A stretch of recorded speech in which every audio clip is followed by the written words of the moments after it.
एक बार एक गांव में बहुत से महात्मा लोग आके यज्ञ कर रहे थे।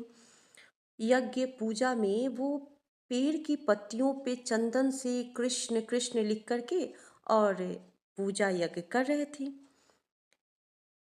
यज्ञ खत्म हो गई, पूजा समाप्त हो गई, फिर वो वहां से चले गए।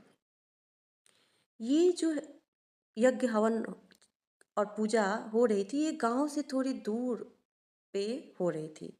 वहाँ एक बकरी चराने वाला प्रत्येक दिन अपनी बकरियों को लेकर बकरी चराने जाया करता था। उस दिन उसकी एक बकरी चरते समय वो कृष्ण कृष्ण लिखा हुआ पत्ता खा लेती है। फिर जब वो उसका मालिक उसे लेकर चला जाता है, तो वो अपने जहाँ पे रहती है बकरी, उनकी वहाँ पे वो कृष्ण कृष्ण कहने लगती है। अब क्या होता है, बाकी बकरियां देख के बड़ा हैरान हो जाती हैं कि अरे ये मैं करना छोड़ के ये तो कृष्ण कृष्ण कर रही है। बाकी बकरियां उससे कहती हैं, तू ये क्या बोल रही है? मैं अपना भाषा छोड़ के, और ये क्या कृष्ण कृष्ण, ये कौन सा भाषा सीख के आ गई है? तो वो बकरी कहती है कि मैं कृष्ण नाम का पत्ता खा ली हूँ। अब मेरा मैं तो वहीं खत्म हो गया। मेरा मैं तो वहीं का वहीं मुझसे छूट गया। बाकी बकरियां अपनी भाषा में उसे खूब समझा रही हैं कि देख, अपनी भाषा बोल, ये दूसरी भाषा नहीं चलेगी। लेकिन वो टस से मस नहीं हुई, वो तो कृष्ण कृष्ण कृष्ण कृष्ण रटी जा रही थी। बाकी बकरियां जो थी उसे सींग से मार मार के अपने खेमे से उसे बाहर कर दी।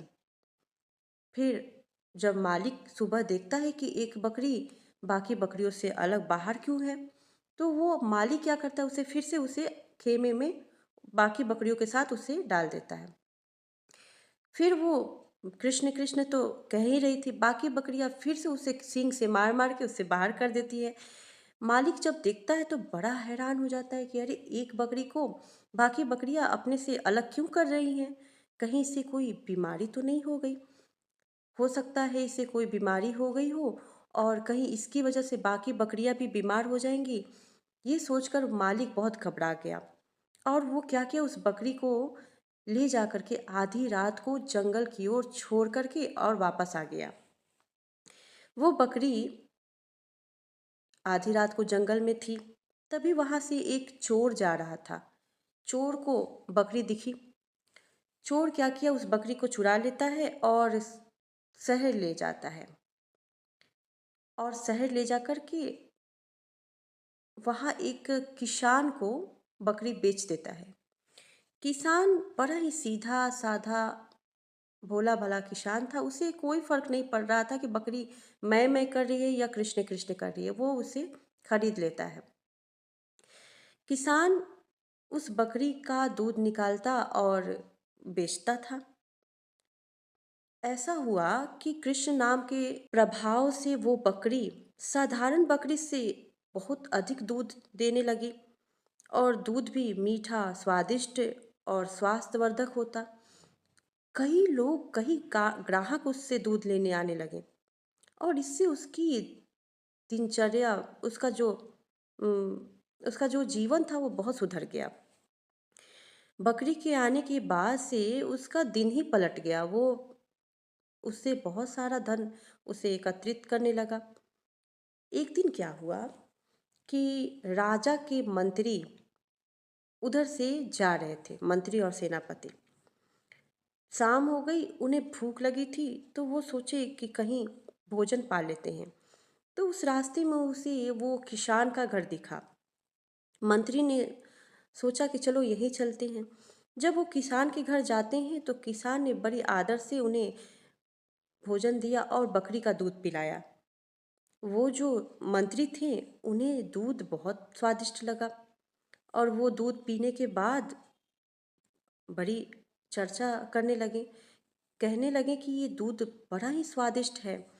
तो वो किसान बड़ी नम्रता से कहता है कि ये तो इस सब बकरी का कमाल है। ये हमारी बकरी दिन भर कृष्ण कृष्ण जपती रहती है। मंत्री देख कर के और सुनकर हैरान थे, ऐसा उन्होंने कभी देखा नहीं था। बड़ा आश्चर्य का विषय था कि एक बकरी कृष्ण कृष्ण कह रही है। और फिर वो वहाँ से चले गए। होता ये है कि राजा की जो माँ रहती हैं, राजमाता, वो बहुत बीमार रहती हैं। वैद्य गुरु ने उन्हें हर तरह से उनका उपचार किया, पर वो राजमाता ठीक हो ही नहीं रही थी। तो वैद्य गुरु ने राजा से कहा कि अब तो माता जी का बचना संभव नहीं है। अब तो आप इनके पास बैठिए और निरंतर नाम जप कीजिए, ठाकुर जी का नाम लीजिए, तभी इनकी आसानी से मृत्यु हो पाएगी। राजा बड़ी चिंतित थे। राजा को इतना काम था कि उन्हें कहाँ समय था कि वो माता के पास बैठ के निरंतर नाम जप करें। राज्य में कोई भी ऐसा सामर्थ्यवान व्यक्ति नहीं था जो ऐसा कर सकता, जो राजमाता के पास चौबीसों घंटे बैठ के नाम जप करे। तो इसी बीच मंत्री को उस बकरी का ख्याल आया। मंत्री ने राजा से सारी बातें बताई कि ऐसी एक बकरी है जो निरंतर नाम जप करती रहती। राजा को बड़ा आश्चर्य हुआ।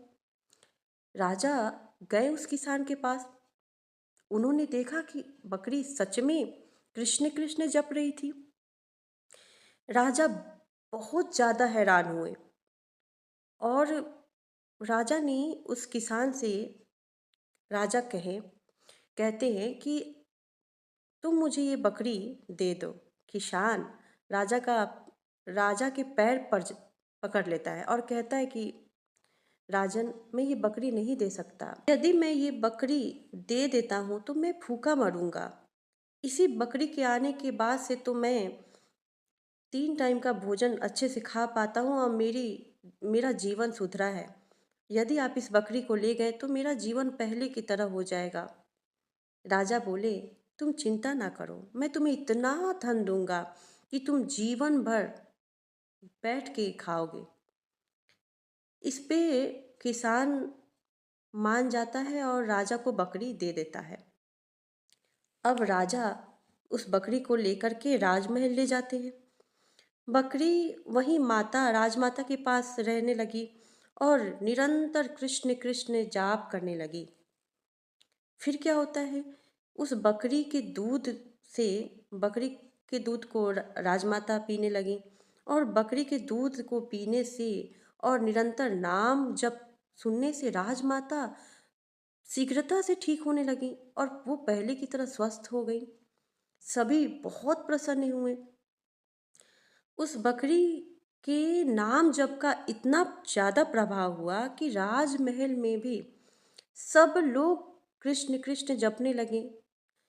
पूरा राजमहल नाम जप के प्रभाव से इतना प्रभावित हुआ कि वो भी पूरे राजमहल में कृष्ण कृष्ण सब जपने लगे।